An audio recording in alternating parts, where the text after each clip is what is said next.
Many of us feel burdened when it comes to money, whether it's too much spending, not enough saving, or just investing wisely. There's a way to get free advice from experts all over the city, yes, I said the word free, to help your specific needs. And here at Details, please welcome Donald Bowers from the Federal Reserve Bank, along with Cindy Estrada, who's been able to use the Money Week services. Good morning. Thank you. All right, let me first start with, it is still so amazing to me, Donald, that money is like, it has to be in everyone's hand. We use it every day, and it's pretty important to, connecting to life. Yet, a lot of us still feel intimidated by it or don't understand it. Our surveys say that 65% of us admit that we would benefit from more financial education, but for whatever reason, we're apprehensive about where to go and seek that help and get that support. Yeah, well, I think part of it is, where do you go get that, right? Outside of a classroom or something. So that's why kind of Money Week came about. That's it. So April is considered Financial Capabilities Month. The president actually makes it a national designation.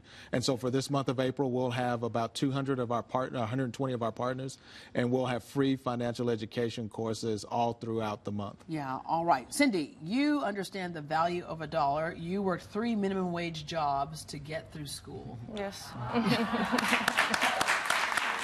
know about hard work, but in doing that and getting through school, you also access some of the services that Money Week has, and that kind of opened your mind to a career dealing in money.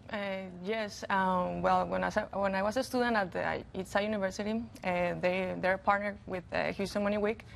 I found very interesting how they do this for free, like you said, and I like the idea, and more because I've been here for eight years, and I see how Hispanic community struggle with their finances. And culturally, a lot of different. I started my life in Asia early on, where and there are other countries where they grew up not to trust banks, or you physically had your money in your hand and shoved it under the mattress or whatever, and so you kind of want to open up the community and help them understand how to deal with their money.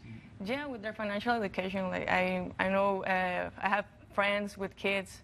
And I would like to help with that. So that's why I volunteer in these events. Yeah, and I want to brag on you for a minute. You became fluent in English and you earned your GED in 1 year, went on to college, and you received Learner of the Year scholarship from Houston Center for Literacy, which allowed you to concentrate on academics, and now you're getting your bachelor's degree in accounting at U of H downtown.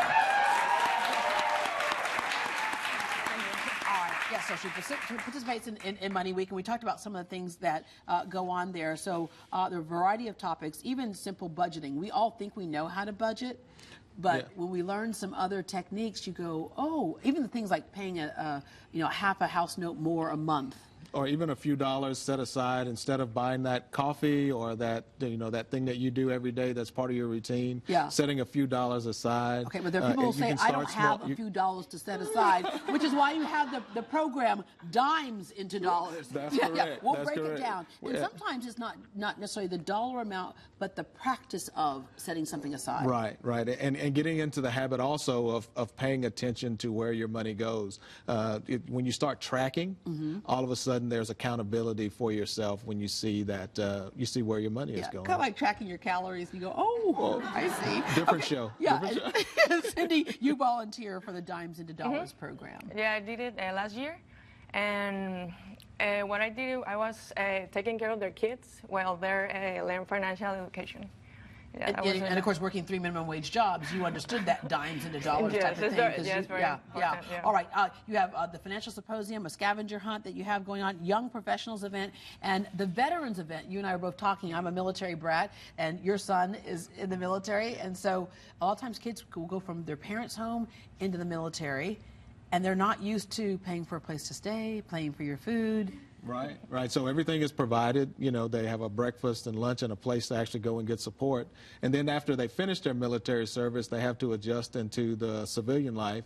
Part of that is, how do I earn? What type of job do I find? How do I get myself connected into a career? How do I have a car note? How do I? And then how do I deal with some of the basics of life, like you said? If you've been living in base housing and now all of a sudden you have an apartment or you want to buy a home, and there's a lot of military benefits out there to help. but you have to know what they are and you have to understand. And so we have an event that will be at the VA hospital for veterans this month. By the way, how's your son doing? I met him in the airport when he was like 12 years old. We were both stranded on a flight years ago. How's he doing today? So, today he is relieved. He had a financial decision he had to make on yesterday. His car wasn't running properly, and it was touch and go how much it was going to be. And so as dad, you don't want to tell him what to do, but I said, what is your threshold for pain? You know, yeah, right. He understands money. Yeah, like, don't look over at this bank because this bank is closed. What? Yeah, right. You determine what your needs are. Yeah. Okay. Also, they're going to have instead of Mardi Gras, Moolah Gras, a financial literacy street fair as well. And we have a lot of faith-based organizations that are going to be participating as well. And Lakewood Church is going to have a program on your future selfie. It's going to look at college financing, and then how do you deal with life after college, and you're dealing with student loans, and how do you do that? So. And also free income tax preparation now through April 15th. Yes. Houston Money Week runs April 9th through the 16th. For a listing of all the events, you can log on to HoustonMoneyWeek.org, or you can call the United Way 211 helpline. Thank you very much.